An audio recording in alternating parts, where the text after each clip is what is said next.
Okay, so we are done now in criminology area. O bakit na nalagyan ng criminology area class? So, Leia tayo class, Leia, sorry.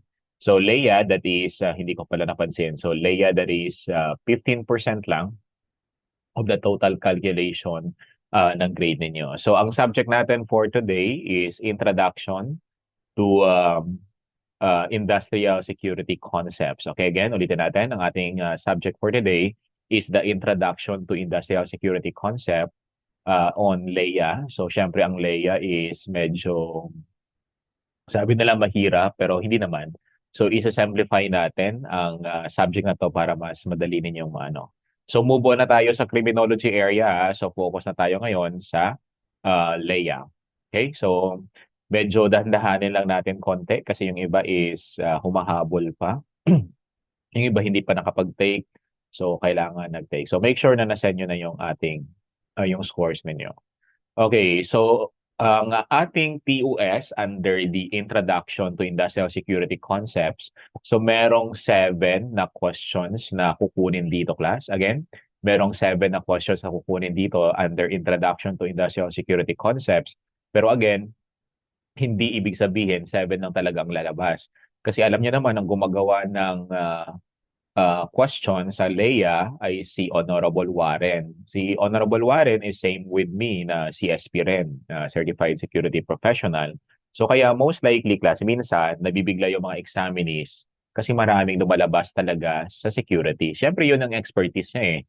So kahit 7 ang nakalagay sa TOS, hindi ibig sabihin na 7 ang talaga ang posibleng lalabas. Pero kaya kailangan natin pag-aralan yung pinaka-basic ng subject na to. Madali lang to kasi this is my forte or this is my field class on security.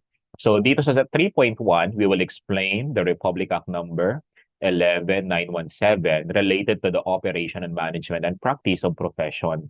Baka yung tinuro sa inyo ng college is PISAL pa rin, yung Private Security Agency Law. Tama ako, no? Kasi yung iba is nagtitake sila ng board exam, ang tinuturo pa rin sa kanila is the Private Security Agency Law, yung 5437, if I'm not mistaken. So sabi ko, magtitake kayo ng board exam, tapos yung luma yung inaaral ninyo. Hindi na yun class ha, kasi alam ko some of you, ang inaral nyo dati is yung Private Security Agency Law. Tama ba? Or tama? Kasi may nagte-take ng board exam, ang alam nila is outdated na, hindi na yung updated. So i-update natin kasi para malaman ninyo kasi yun ang usually nagte-take sila ng board exam pero yung inaral pala nila outdated. Nabibigla sila sa pagdating ng board exam na bakit mali yung scores nila. Okay? So hanggang ngayon luma pa rin. Okay, then 3.2, we will demonstrate security training and skills on customer relation, basic security and safety protocols, including corporate intelligence and investigation. Then 3.3, we will apply the skills on security survey, the plan, the types of security, physical, personnel, document and information security, and application of risk management and business continuity management plan. Then 3.4, we will relate theories, concept, and philosophy of security and safety. Of course, the architectural security, urban planning, and physical security. So that is the content of this discussion class. Konti lang actually ang coverage ng subject na to. But as much as possible, I will simplify everything para hindi kayo mahirapan pagdating dito sa subject area na to under Leia. Madali lang to class, makinig kayo. So, of course, yung ating, so bakit nandiyan na yung isura ko para lang? So, syempre, this is my forte, no? This is my field. So, I am a certified security professional. Ito yung una kong nakuha before ako nag-take ng board exam. So, I am the top 6, so top 90.27 ang rating ko class nung kumuha ako ng Certified Security Professional by PSIS International.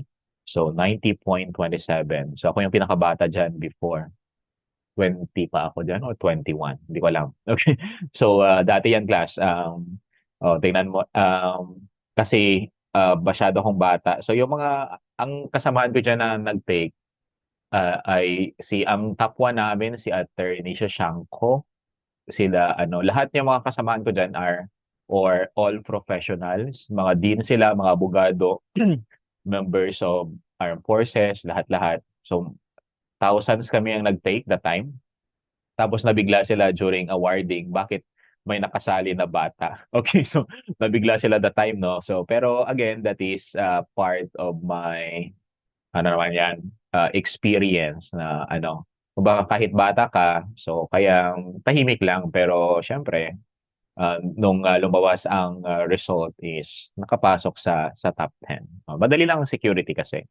Lalo na kapag ano, pwede kayong kumuha sa PSIS International class. Medyo ano lang naman yan. Magkano ba binayaran ko data?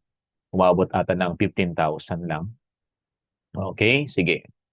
Mhm. So, yan class, 571. Okay, that is top 10 of Patches Regency. Wow.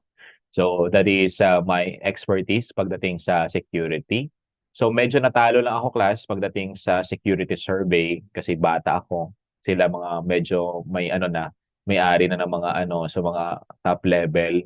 Sa akin is pagdating sa yung sa exam is na perfect ko ata yon. Kasi dalawa kasi ang ano tinitingnan doon. Examination, 500 or 300 items ata. Then sa security survey lang medyo bumaba. Okay? So, kaya naging top 6 na lang. Okay, dito tayo. So, sige lang. Okay, so ano lang yun, patalastas. Okay, so dito tayo. So, we have the questions here. So, the maximum number of private security personnel that the PSA or the Private Security Agency, the CGF or the Company Guard Force or the PDA or the personnel or private detective agency may employ shall be letter A, 500, letter B, 15, letter C, 1,000, and letter D, 2,000. What will be your answer? On the comment section.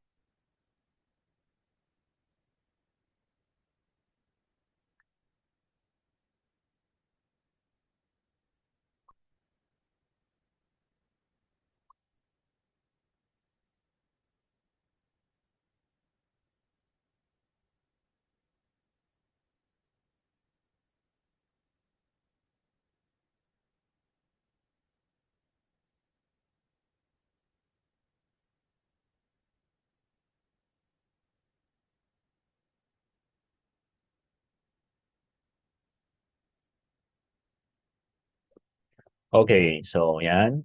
What is your answer? Letter D, 2,000. May 1,500, may 1,000. Okay, so hindi ko masisisi kasi kalahati sumagot ng 1,000, kalahati sumagot ng 2,000, then may sumagot ng 1,500. So, baka ang inaral nyo class or ang tinuro sa inyo during your undergrad is 1,000. Yung 1,000 that is already outdated. Dati yan sa Private Security Agency Law. Ngayon is of course 2,000 na. So again, ang sagot natin dyan, that would be 2,000. Of course, under Republic Act number 11917, that was approved into law on July 30, 2022. So the Private Security Services Industry Act, kung saan nakalagay sa batas na yan, that the PSA or any Filipino citizen or juridical entity wholly owned and controlled by Filipino citizens, they shall not employ more than 2,000 private security professionals. Again, hindi sila pwedeng mag-employ ng more than 2,000 private security professionals. Yung pinag-aralan nyo class na 1,000 before nung college kayo, which is dapat ang tinuro nyo sa inyo that time is 2,000 na, siguro hindi updated. So, kalimutan nyo na yun ha. Okay, kalimutan nyo na yun katulad ng kinalimutan kanya. Wala na yon. Hindi na nag-i-exist yun. Hindi na yan lalabas sa board exam.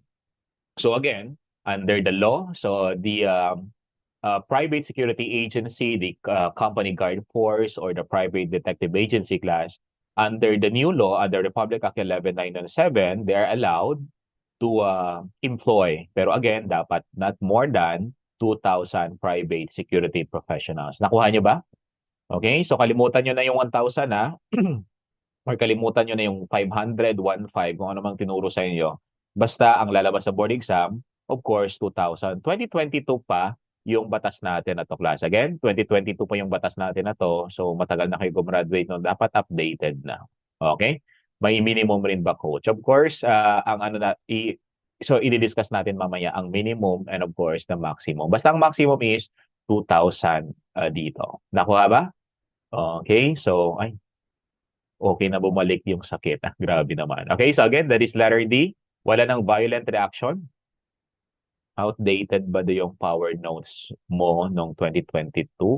Ay, 2022 is, meron ng bagong updated na class, power notes sa ano lang kayo bili ng. That is kay Dr. Pecli, yung tatay ko.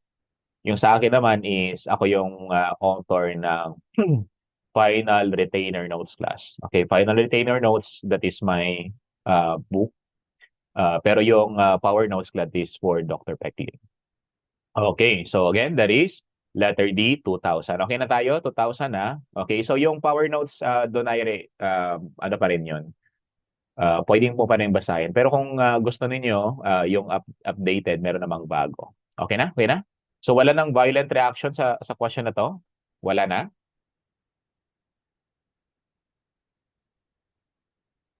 Wala na? Wala na? Okay na?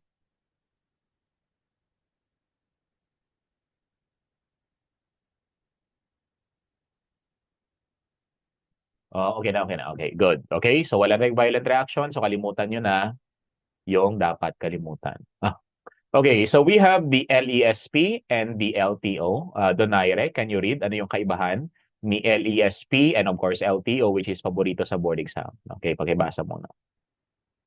Good evening, Coach. LESP versus LTO means a license to exercise security profession, or LESP. It refers to a license issued by the Chief PNP through Chief SOSHA, recognizing a natural person to be qualified to perform the duties of a private security professional. While license to operate, or LTO, refers to a license issued by the Chief PNP through Chief SOSHA, authorizing a person to engage in a business or operation of a PSA or PSTA. It shall also be issued to private business entities which establish and operate its own CGF, and to government entities which shall operate its own GSF. Thank you, Coach. Okay, thank you. So we have the LESP versus the LTO class. Tandaan yun, lalabas at lalabas to Kasi last time, ang tinanong kung ilang years ang validity ng LESP and LTO. So nakalagay sa TOS, 7 lang ang lalabas ng questions na magagaling dito. Pero again, we will explain it in detail. Yung license to exercise security profession or the LESP and the license to operate or LTO, yan yung dalawang license na ini-issue again, both ng Chief PNP. Huwag niyo sabihin na ang LTO kasi lumabas sa board exam sa LEA LTO. Sino daw nagbigay? Akala nila yung LTO na subject sa sa CDI. Again, may LTO po class under sa security Okay? So magkaiba yung LTO sa CDI sa traffic, yung LTO naman dito sa LEA. Kaya minsan pag nagte-take ng board exam, delikado kapag anong tawag natin dito, medyo mahina yung foundation ng bata. 'Di ba? Yung diretso agad sa diretso agad sa rationalization or diretso agad sa mock board, hindi discuss yung foundation, mahihirapan kayo class. So ang license to exercise security profession, sabi natin, that is issued by the Chief PNP, of course through the Chief of SOSHA, kung saan recognizing a natural person. Dalawa kasi ang types of person natin. We have the natural person, kayo yon or tayo yon. While ang juridical person, meaning mga company yon na ginawang tao ng batas natin. Halimbawa, the Jollibee Corporation. So that is a juridical person. Kumbaga, company yan na ginawang tao ng batas. So nakalagay dito sa license to exercise security profession, that is only intended for natural person. Hindi sa juridical class, specific yan. To be qualified to perform duties as a private security professional or the PSP. Again, ulitin natin, ang LESP that is intended or that is a license na ini-issue ng GPNP sa natural person to perform the duties of private security professional. Kapag wala kang LESP class, hindi ka pwedeng mag-perform as a security guards or any private detectives. While ang license to operate naman, yung LTO, ini-issue rin yan ng Chief PNP class kung saan authorizing a person to engage in a business or operation of a PSA or the PSTA. So ang PSTA, Private Security Training Agency yan.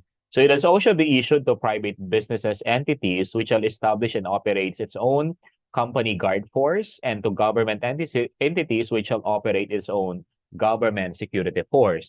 So again, ang license to exercise security profession, natural person to perform. Ang license to operate naman, that is to engage in the business of security. Okay? Naintindihan? Okay, so again, good afternoon, Rael. So again, that is LTO and LESP. So again, magkaibang LTO class sa LEA at sa CDI. Nagets? Okay na tayo dyan? So again, that is the LTO. Okay, how about this one? What is the number of firearm issued for every 2 guards employed by any security agency is allowed under the security law? Again, what is the number of firearm issued for every security guards employed by any security agency is allowed under security law? Okay, so ang alamin nyo dito muna, class, kapag sumasagot kayo ng ganitong tanong, tingnan nyo muna yung ratio, class, kung ilan ba ang firearms na ibibigay or na ini-issue rather sa isang security guard. Okay, under the old law class, okay, sa dati nating batas, okay, yung old natin ang law natin dati is ang dati nating batas class is 1:2. That is old. Okay, again, 1:2, ibig sabihin, isang firearm sa dalawang security guard. Okay, pero sa ngayon, ang ating ratio is 1:1. Okay, this is the new So 1:1. So ibig sabihin, isang firearm sa isang private security guard or sa isang security professional. So nakalagay dito dalawang guard. So kapag dalawang guards, isa-isa yung isang firearm sa isa. So that's why dalawa. Okay? So ang sagot natin dito, that is letter B. Okay, bravo. Nakuha ba? Again, kalimutan nyo na yung inaral nyo before na 1:2. Hindi na yan nag-i-exist. Ang tandaan nyo ngayon, class, ang ating firearm to guards or private security professional ratio is 1:1. One firearm for every security professional. So ang sagot natin dito, that is 2. Nakuha ba? Nagets? Again, wala na yung 1:2 Ang ating ratio sa ngayon is 1:1. Okay? So yan. Huwag nyo nang balikan yung nagdaan kasi lumipas na yon. Okay? Pero balikan nyo kapag bumalik siya. Ay, ano yun? Delikado. Okay? So again, that is letter B. Okay, to marupok pala, no? Okay, so yan. Katulad ni Jordan, no? Balikan niya daw. Okay, kasi pinadalhan siya ng picture sa messenger. Okay, so yun. Yes sir, lalo ngayon may inspiration. Grabe talaga si Eric. May inspiration na daw siya. Sinong inspiration ni Eric? Grabe ka talaga, Eric, ha? Okay, so of course, class, we have under Republic Act number 11917 yung issuance of firearms natin. Nakalagay dito, yung nakabold, basahin ninyo. So the PSA, the PSA shall only be allowed to possess small arms not exceeding 1 firearm for each private security professional to include single posts or in its employee. So meaning 1:1 ang bagong ratio natin under the Republic Act number 11917. So yung inaral niyo before na 1:2, so wala na yon. So that is 1:1, meaning 1 firearm for each private security professionals. Nakuha ba? Nakuha, children? Okay, so yan. That is private security professionals. Okay na tayo? Sige. Grabe, no? Grabe ang pag-shift natin. Criminology area, ngayon is sa LEA na tayo. Okay. Nagtatanong, no, sir, ikaw magle-lecture sa LEA. O, di ba? Sabi ko, syempre, ako magle-lecture. Pero may mga lecturers tayo rin kasi in between pag wala ako. Kasi flight ko this April 28, papunta ako ng Norway. April 28. Then, pagbalik ko, is pupunta ako ng Paris. No? So, ayan, class. So, in between that, kapag ako is in between my lecturer kayo. Okay? Kasi hindi pwedeng mabakante. Kasi ang ating lecture is tuloy-tuloy yun, class. Kasi hindi sapat yung 2 days, no, na review. Kasi syempre sa mga is iba-iba rin ang natin. Okay, next, okay na tayo. Okay, of course, we have the security. Pag sinabi nating security, that is the freedom. Okay, nasa YouTube. Di ko alam. Yung old data yung sa YouTube ko. Ngayon, background ni Coach. Nice ka talaga. Ha? Highlights? Anong highlights? Ay baka masyadong maliwanag dito. Okay, pag sinabi natin security, that is a freedom from fear or danger, or yung tinatawag natin na defense against crime. So, syempre kapag we are secured from our home and our houses, di ba? So, iba talaga class kapag halimbawa sa bahay ka nakatulog, sa bahay nyo mismo. Kaya di ba ang home natin is the cradle of human personality. So, we are safe kapag nasa bahay tayo, di ba? Kasi di mo alam, halimbawa matutulog ka sa kasamahan mo, feeling mo is anytime papatayin ka. Pero kapag sa bahay ka nakatulog or natutulog, syempre you are feel safe. 'Di ba dati kaya nung mga bata kami bawal kami class matulog sa ibang bahay. That is ano, non-negotiable, hindi pwede. So dapat kapag sa gabi is natulog ka or doon ka matutulog sa bahay. Hindi pwedeng ano kasi dati natulog ako sa ano saan ba ako natulog sa klase ko that time ata. Sinundo ako ng papa ko ng M16. Bawal, no? M16 yung sumundo, ang sinundo, ang ginamit, no? Bawal glass yung matulog sa kasi nga security yan, di ba? Freedom from fear or danger or defense against the crime. Kasi ang home or yung bahay ninyo, that is a cradle of human personality or the haven of peace, di ba? And refuge. Kayo siguro, pinahayaan kayo ng parents nyo na matulog kahit saan. Siguro wala silang pakialam sa inyo, no? Okay. Coach, naka-align naman po yung PPT na gamit mo ngayon sa notes. Yes, nandun yan, class. Pero hindi ko nilalagay lahat doon sa notes ko. So, yung mga hindi nalagay doon, class po, pwede niyong ilagay, or nakalaba sa PPT ko, may mga dinidiscuss ako dito na dinadagdag, pwede niyong isulat doon sa notebook ninyo or sa notes ninyo. Hindi ko nilalagay lahat doon. Hindi ko pwedeng ilagay lahat kasi gano'n naman talaga. Okay? So, yan. Kaya may PPT, meron ring sa notes. Okay? Kaya mas maganda na iano ninyo. Basahin ninyo, then ulitin niyo yung aking presentation. Okay na? Okay. So, next.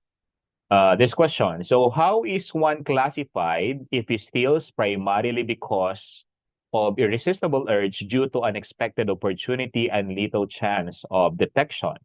Letter A, systematic filterer. Letter B, ordinary filterer. Letter C, casual. And letter D, unusual filterer. So pag sinabi kasi nating filterer class, meaning nagnakaw ka, pero small value. Halimbawa, sa company ninyo, sa office, mga ballpen, sabihin natin bond paper, and etc.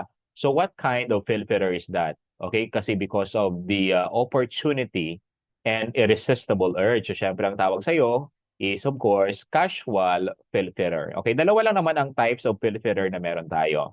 Okay, ang casual meaning that is inability to resist, hindi niya mapigilan because of the opportunity at hand or nandyan sa harapan niya. And of course, feeling niya there's a little fear of detection or hindi siya mahuhuli. That is casual. Pag sinabi naman nating systematic, okay, when I say systematic, meaning there is a preconceived plans, pinagplanuhan mo kung ano yung kukunin mo, kailan mo i-execute, takes all, kinuha mo lahat. So that is for economic gain. So again, ang casual, that is the inability to resist or unexpected opportunity or little fear of detection. And there is a preconceived plans naman kapag systematic. Dalawa yan casual and systematic. Pero sa ngayon, hindi na siya masyadong lumalabas. Pero kailangan ko lang sabihin sa inyo, pasadahan para in case, di ba, na ulitin na lang. Kasi ang sa security, nakapokus na naman sila sa 11917 or the Private Security Services Industry or Industry Act. Okay, this one. Okay, so syempre ito, posibleng lalabas. Pwede nilang i-rephrase, i-restructure ang tanong na to. A security force maintained and operated by any private company or corporation utilizing any of its employees to watch, secure, or guard its business establishment or premises, compound, or properties is called letter A, company guard force, letter B, government guard unit, letter C, private security agency, and letter D, all of these. Sorry. What is our answer, class? Okay, majority answered letter C. Okay, may sumagot rin ng company guard force. Okay, tanayo lang, sabi niya dito, yung private company mismo or yung corporation mismo, class, ang ang mag-maintain or mag-operate, meaning sila ang magre-recruit. Halimbawa, ako yung may-ari ng Cream Coach Philippines or our siblings. So, ako mismo ang mag-recruit, ako mismo ang magpapasahod, lahat-lahat. So, ang tawag sa akin ngayon, class, kasi company ako. So, that's why, ang magiging sagot nyo is, that is company guard force. Nakuha ba? Again, matatawag natin yan na company guard force. Nagets? Okay, so pag sinabi natin government guard unit, meaning class, ang government mismo ang mag-recruit or magpapasahod, mag-maintain sa security forces na yan para bantayan yung mga security o yung government facilities natin. That is government guard unit. While ang private security agency, yan naman class ang nagsusupply or siya ngayon ang magbibigay ng security force doon sa mga company na walang sariling company guard force. Halimbawa, ako may-ari ng Jollibee Corporation. Wala akong sariling guard force. Ang gagawin ko, pupunta ako kay PSA or Private Security Agency na siya ngayon ang magsusupply sa akin ng guard force. Kailangan ko ng 50. So every month, ako yung magbabayad kay PSA para siya ang magpapasahod, lahat-lahat. Okay? So that is private security agency. Nakuha nyo ba? Ang company guard force, ibig sabihin yung company mismo ang mag-recruit, mag-train, mag-maintain. So lahat magpapasahod, company guard force yon. Ang government guard unit naman, meaning that is recruited by the government kung saan sila yung magwa-watch, magsisecure ng mga government facilities. While ang private security agency, yun yung magbibigay ng security force kapag yung mga company ay walang sariling security force. Kaya tawag natin dito ay private security agencies. Nakuha ba? Nakuha? Okay, so that's why sagot natin letter A, company guard force. Okay, ganun lang kasimple ka sa, wag na nating i-complicate ang explanation. Okay, para hindi kayo mahirapan. Complicated na nga yung ano niyo relasyon sa board exam, hindi na natin i-complicate. Okay, so nasagutan na natin to, no? Okay, so skip na natin. Okay, so syempre, we have the private security professionals. Okay, so actually class, hindi lang natin pwedeng tawagin na security guard lang o ano. Kasi minsan, no, ang nangbabash ng security guard, yun pala, mas mababa pa yung sahod niya sa security guard. Di nila alam na mas malaki minsan or mas malaki pala ang sahuran, lalo na kapag officer ka, di ba? Okay? So yung private security professionals, ang tawag natin klasa, ito yung ano talaga ang term. Private security professionals refers to a person is issued a valid license to exercise security profession, issued by the designated government agency, and of course, merong qualification set forth by the law. So syempre, lahat na tatawagin natin na private security professionals, watchmen ba yan? Security guards, security officers, personal security escorts, and so on. So again, ang pinaka-term natin doon class sa mga security guards, watchmen, security officers are private security professionals. So yan ang itawag natin sa ngayon kasi that is under the law. Kasi mas kapag narinig kasi natin yung private security professionals, parang nakakataas, kumbaga karespe-respeto, di ba? Okay, so kaya yan yung tawag talaga natin under the law. Private security professionals or the PSP. Okay, so that is PSP.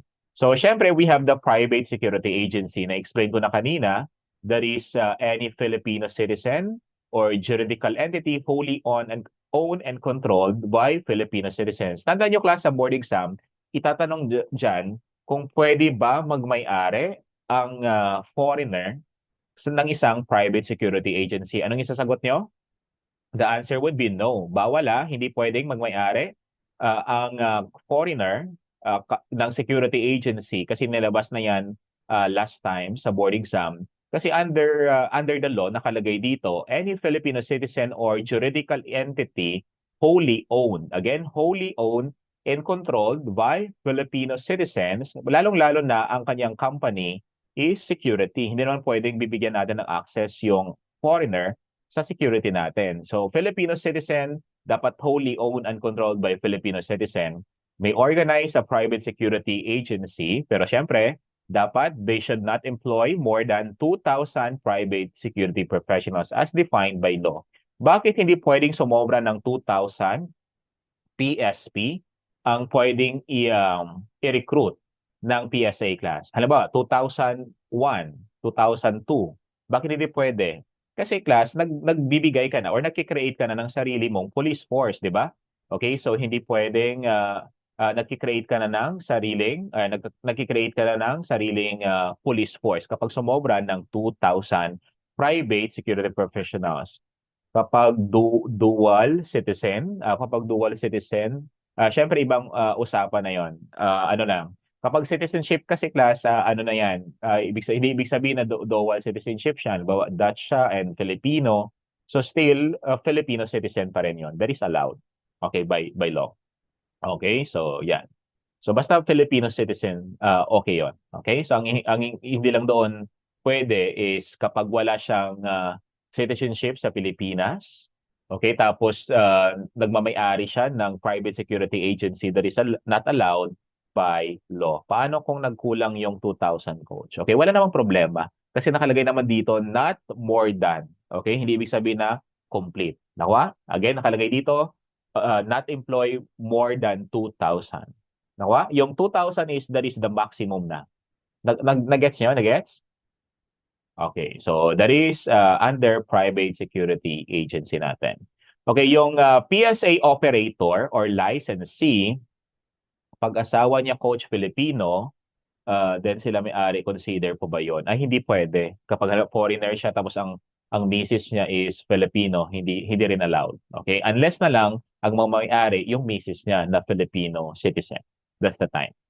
Okay, pero wag niyo na problemahin 'yon. Hindi na 'yon maiisip ng examiner. Okay, baka mag-overthink pa kayo. Ang itatanong palagi diyan is back to basic 'yan ang examiner natin. Okay, pwede bang magmamay-ari ang ganito ganyan. So that is wag niyo nang wag na kayo ang tawag natin dito, mag-overthink. Okay, so dito tayo. So pakibasa nga si Narag yung qualification ng PSA operator. Kasi paborito to class ang qualification na tinatanong sa exam. Pakibasa? Good evening, Coach. Good evening. Okay, Coach. So, Section 5 of PSA operator or license. No applicant shall be granted the license to operate a PSA unless the applicant possesses the following qualifications. A. Must be at least 25 years of age. B. Must hold a bachelor's degree. C. Must be a part of owner of the company or in case a juridical entity, holder of at least one share of the stock with voting rights. D. Must be of a good moral character. E. Must not have been convicted of any crime or offense involving moral turpitude. And must be physically and mentally fit and pass the neuropsychiatric test and drug test administered by the PNP or the other similar government centers and facilities. Thank you, Coach. Okay, thank you. So, yung PSA operator class or licensee, palaging tinatanong dito kung ilang taon daw dapat ang magiging PSA operator. So, ito palagi ang tinitira ng examiner, no? So, of course, letter A, must be at least 25 years of age. Siyempre, meron ka dapat bachelor's degree. Or part owner ka ng company or at least one share voting rights. Then must be good moral character, must not have been convicted of any crime involving moral turpitude, then syempre physically and mentally fit.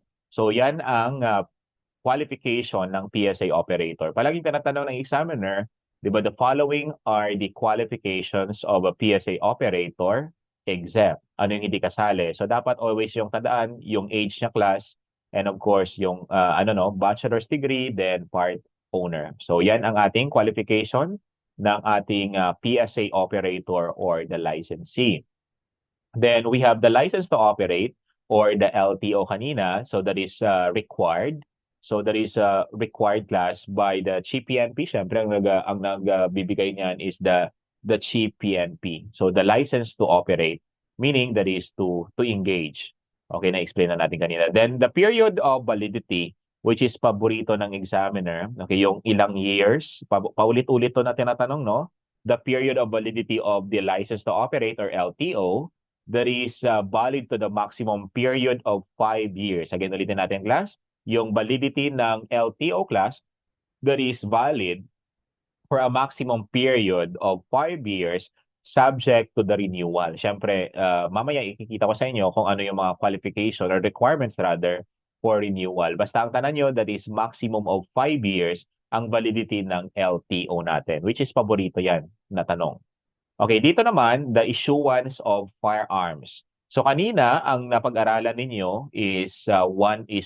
Pero again, under the law or under the new law sa security natin, So yung PSA shall be entitled to possess firearms, of course, kapag na-meet nila or na-met nila yung requirement as prescribed by the Chief PNP and of course under the Republic Act number 10591 or yung tinatawag na rin na Comprehensive Firearms and Ammunition Regulation Act.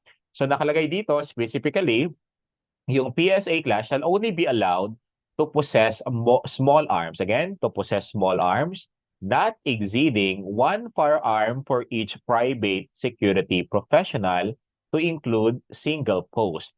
So nakalagay pa dito, further, the possession of firearms by PSP rather, shall only be allowed during their tour of duty. Dapat naka-proper uniform sila. And within the compound lang, an establishment, hindi pwedeng dalhin niya kung saan siya mamasyal. So except when they escort and secure large amount of cash or valuables kapag ililipat nila halimbawa sa mga big banks, 'di ba? Yan nakikita niyo naman 'yan. So which firearms must be determined by the PNP. So syempre that is subject to periodic subscription. Naintindihan? Okay. So yan, coach out muna ako. Okay, galit na si ma'am. Sige, walang problema. Okay. So again, ulitin natin on the issuance of firearms, dapat it will not exceed one firearm for each private security professionals, then small arms, then dapat dalhin lang nila yung class, or that is only allowed during their tour of duty, naka-proper uniform, within their vicinity or within their area of responsibility class, or within their compound of the establishment. Nakuha ba? Okay, so again, that is the issuance of firearms natin. That is the process. So tandaan yung klase yung process kasi kapag alam niyo yung process, kahit anong pasikot-sikot na itanong ng examiner, masasagot niyo yan. Okay, next. So sa uniform, syempre nakita niyo naman, no? So the uniform of the PSP shall be different, syempre, from the uniform worn and prescribed for Armed Forces of the Philippines, the PNP, and other law enforcement authorities. Dapat hindi siya magkaparehas. Kasi under the law, dapat iba-iba ang uniform nila. So that is, ang tinanong last time, kung may similarities ba dapat ang uniform ng security guards or private security professionals sa mga law enforcers natin, ang sagot doon, hindi dapat. So, kasi iba-iba. So, dapat different from the uniform prescribed by different law enforcement agencies. So, syempre, the validity of license, yung LESP or the license to exercise security profession that is duly qualified shall be valid for a period of 5 years from the date of the issuance. Again, yung license to exercise security profession shall be valid from the date of issuance. Same as true with the license to operate. Yung LTO naman, okay, yung LTO of PSTAs, the PSAs and the company guard force shall be valid for 3 years for new application and 5 years naman for renewal application. Nakuha? Yung LTO for PSTAs or private security training agencies, private security agencies and company guard force shall be valid for 3 years for new application then 5 years na yan kapag for renewal application. Okay, pero ang LESP that is valid for 5 years from the date of issuance. Okay, so the LTO of the government security force shall be valid for 3 years from the date of issuances. Please take note of this class Isulat niyo sa notes ninyo kung wala doon or i-insert or balikan ninyo para ma-master ninyo. So that is the validity of our licenses. Okay. So on the renewal naman class, so licenses may be renewed or within 60 days prior to the expiry date. Hindi yung na-expired na saka mo i-renew. Kasi yan ang ugali ng mga Pilipino, di ba? So licenses may be renewed or within 60 days prior to the expiry date. 1 hour na ba? O hindi pa? So expired LESP may be renewed provided that the personnel shall undergo yung tinatawag natin class na enhancement and retraining course. Again, so dapat ma-renew lang yan kapag yung LESP or yung personnel rather shall undergo yung enhancement and retraining course. Yung LTO naman o PSTAs, kapag they failed to file for renewal within 60 days, its expiry date shall automatically canceled yung tinatawag natin na license nila. Of course, mag-i-issue ngayon ng cease to operate order or ipamatigil by the approving authority. Okay, so hindi pa pala. Okay, thank you. So again, ulitin natin yung mga license natin, it will be renewed, okay, dapat within 60 days prior to the expiry date. Kasi kapag hindi, kapag they failed to renew, within 60 days class, syempre, isasara yan. Cease to operate order ang ilalabas. Nakuha? Cease to operate order ang ilalabas by the approving authority. Okay, so the authority over licenses, yung authority on LESP and LTO, syempre the Chief PNP to the Chief of SOSHA to approve or disapprove yung application nila. Then the authority to suspend, revoke, or cancel yung LESP na rin. So of course, class, kung sino yung nag-approve, siya rin ang mag-revoke, magka-cancel, or mag-suspend. Syempre, the Chief, SOSHA shall have the authority to suspend, cancel or revoke the LESP and LTO. Okay? So yan ang authority over the license natin kanina. So ang tinatanong naman yan palagi kung sino yung mag-i-issue, sino yung mag-approve, sino magdi-disapprove. So nakalagay na dito, class. Okay, so yung pre-licensing training requirement, kasi kaya tinawag na pre-licensing before the actual, di ba? So yung training required to new applicants of license. So dapat nakalagay dito that no person shall be granted with license required in security industry without undertaking yung tinatawag natin class na pre-licensing training. Kasi yung enhancement training that is intended for renewal. Nakuha ba? Again, yung pre-licensing, ibig sabihin that is before. Kapag magpaparenew ka naman ng license mo, ang kailangan mo munang pagdaanan is the enhancement training. Yung kanina na itatawag ko. So again, yung pre-license training requirement administered by licensed private security training agency that is, kumbaga bago ka mabigyan or bago ka maggrantan ng tinatawag natin na license. Okay, yung training requirement for renewal, na-explain ko na to kanina, di ba? Yung requirement for renewal of license, so no person shall be renewed without the applicant having completed yung tinatawag na rin na enhancement and refresher training skills development requirement. Again, so yung training requirement for renewal of license, so dapat mag-undergo muna siya ng enhancement and refresher training skills development. Naintindihan nyo? Again, ano yung kukunin niya o ano yung training na kailangan bago siya mag-grantan ng license? So that is the pre-licensing training.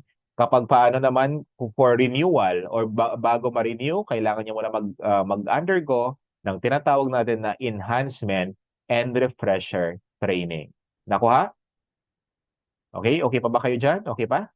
Okay, so again, that is the pre-licensing and training requirement. Okay, so okay na ba? Okay, next. We have the disqualifications. Okay, on the disqualifications, I will explain. So no license shall be granted to any application or new or for the new one for LT or LSP with any of the following disqualification. Madi-disqualified ka class kapag una, is having been convicted by any crime involving moral turpitude. That is number 1 palagi, no? Number 2, having been dishonorably discharged or separated from employment or service. Being mentally incompetent. Being a user of dangerous drugs or narcotics. Being habitual drunkard or dummy of a foreigner. Very important yung number 6, no?